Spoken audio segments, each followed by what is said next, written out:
18 ವರ್ಷ ಆಯ್ತು. ಎಷ್ಟೋಗಿದ್ದೀರ ಅವ್ರಿಗೆ? ನಮ್ಗೆ ಅನ್ನಕ್ಕೆ ಕಾಸಿಲ್ವಾ, ದುಡ್ಡಿಗಿಲ್ವಾ? ಇವತ್ತಿಂದ ಇಷ್ಟು ಗಂಟೆ ಅವ್ರು ಪಿಕ್ಚರು ಜೋಗಿ ಪ್ರೇಮ್ ಪಿಕ್ಚರ್ ಮಾಡಿದ್ರು. ಇವತ್ತು ಗಂಟೆ ಒಬ್ಬ ಪಡಿಯಲು ಉಳಿದಿಲ್ಲ. ಯಾರು ಉಳಿದವ್ರೆ ಅಂತ ಅವ್ರು ಮಾತ್ರ ಚೆನ್ನಾಗಿ 100 ಕೋಟಿ ದುಡ್ಡು ಹೊಡಿಕೊಂಡು ಫೋನ್ ತೆಗೆಯಲ್ಲ, ಲವಡಿಕೆ ಬಾಲ್ ಪ್ರೇಮ್ ಕಚ್ಚಿರ ಬಡಿಯ ಬಾರ ನೀನು ಕಲ್ಸಾಕ ನನ್ನ ಮುಂದೆ ಔಷಧಿಲ್ಲ. ಲವಡಿಕೆ ಬಾಲ್ ನಿಮ್ಮ ಅಪ್ಪ ನೀವು ಹುಟ್ಟಿದ್ರೆ ಬಾ ನನ್ನ ಮುಂದೆ. ಯಾಕೋ ಈ ಥರ ಮನೆ ಆಡ್ ಕೆಲಸ ಮಾಡ್ತೀರಾ? ತಿನ್ನಿಕ್ಕಿಲ್ವಾ ನಿಮಗೆ? ದೇವ್ರು ಕೊಟ್ಟವನೇ ಕೋಟಿಗಟ್ಟಲೆ ದುಡ್ಡು. ನನ್ನ ಮಗ ನೀನು ಊರಲ್ಲಿ ಎಣ್ಣೆ ಮೇಯ್ಸೋದು ಅಂತ ಗೊತ್ತಿಲ್ಲ. ಎಲ್ಲ ಗೊತ್ತು, ನೀನು ಎಣ್ಣೆ ಮೇಯ್ತಾ ಇದ್ದು, ಕುರಿ ಮೇಯ್ಸೋದು ಎಲ್ಲ ಗೊತ್ತು. ಅದಕ್ಕೆ ಜೋಗಿ ಅಂತ ಪಿಕ್ಚರ್ ಮಾಡಿದವನೇ ನಾಷ್ಟ ಮಾಡ್ಬಿಟ್ಟೆ ನೀನು. ಎಕ್ಸ್ಕ್ಯೂಸ್ ಸಿನಿಮಾ ಮಾಡಿದವನಿಗೆ ನಾಶ ಮಾಡ್ಬಿಟ್ಟೆ ನೀನು. ಯಾರು ಉದ್ಧಾರ ಮಾಡಿದ್ಯಾ? ಕರಿಯ ಅಂತ ಪಿಕ್ಚರ್ ಮಾಡಿದ ಸ್ವತ್ತೇ ಹೋದ. ಅವತ್ತು ಸಾಲ ಮಾಡಿದ ಕೊರ್ಗಿ ಸ್ವತಃ ಬಾಲರಾಜ್ ಅಂತ ಆನೆಕಲ್ಲನು. ನೀವಲ್ಲ ಒಬ್ಬ ಡೈರೆಕ್ಟ್ರ.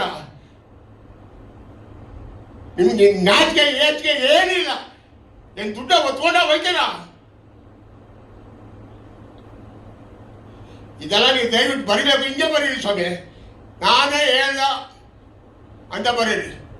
ಇಂಥ ನನ್ನ ಮಕ್ಕಳಿಗೆ ನಾನು ನೋಡಿ 70 ವರ್ಷ ಸಾಕಾಗ್ಬಿಟ್ಟಿದ್ದೀನಿ ಎಲ್ಲರೂ. ನಾನೇನು ಇವತ್ತು ಬಂದನಲ್ಲ, ಫಸ್ಟು ಡಿಸ್ಟ್ರಿಬ್ಯೂಷನ್ ಮಾಡಿದೆ. 7 ವರ್ಷ distribution, 150 picture Andhra Pradesh J films ಅಂತ. ಆಮೇಲೆ ಇಲ್ಲಾರು ಪ್ರೆಸ್ ಅವರು ಅವಾಗ ಹೇಳಿದ್ರು ಕನ್ನಡ ಪಿಕ್ಚರ್ ಮಾಡಿ ಸ್ವಾಮಿ, ದುಡ್ಡೇ ಕಲೆ ತಗೊಳ ಅಂತ. ಈ ಕನ್ನಡದವರು ಕನ್ನಡ ಮಾಡಿದ್ರು. ಆಮೇಲೆ ಇಲ್ಲಿ ಬಂದರೆ ಇಲ್ಲಿ ಮೋಸ ಎಲ್ಲೂ ಇಲ್ಲ. ಕನ್ನಡದಲ್ಲಿ ಮಾಡುವಷ್ಟು ಆರ್ಟಿಸ್ಟ್ಗಳು, ಡೈರೆಕ್ಟ್ರುಗಳು ಮೋಸ ಮಾಡುವಷ್ಟು ಕ್ಯಾಮ್ರಾಮನ್ ಸಹ ಸತ್ಯ ಆಗಿದೆ. ಸೂಳೆ ಮಗ ಅವನ ಅಪಾಯಿಂಟ್ಮೆಂಟ್ ತೊಗೊಳಕ್ಕೆ 10 ಲಕ್ಷ ಕಾಸ್ಬಿಟ್ಟ. ಇದೇ ಮಯೂರ ಪಿಕ್ಚರ್ಗೆ ಸೂಳೆ ಮಗನಿಗೆ 4 ಅಪಾಯಿಂಟ್ಮೆಂಟ್ ತೊಗೊಂಡವನು.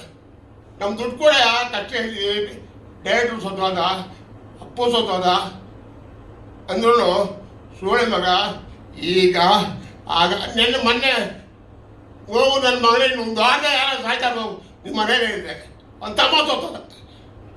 ಹೆಗಡೆ ತಮ್ಮ ಕ್ಯಾಮ್ರಾಮನ್, ಗ್ರೇಟ್ ಕ್ಯಾಮ್ರಾ. ಹೆಗಡೆ ಗೊತ್ತೇನು ನಿಮಗೆ? ಹೆಗಡೆ ಕ್ಯಾಮ್ರಾಮನ್ ಗೊತ್ತಾ? ನಮ್ಮ 2 ಶಿಷ್ಯ. ಹಾಂ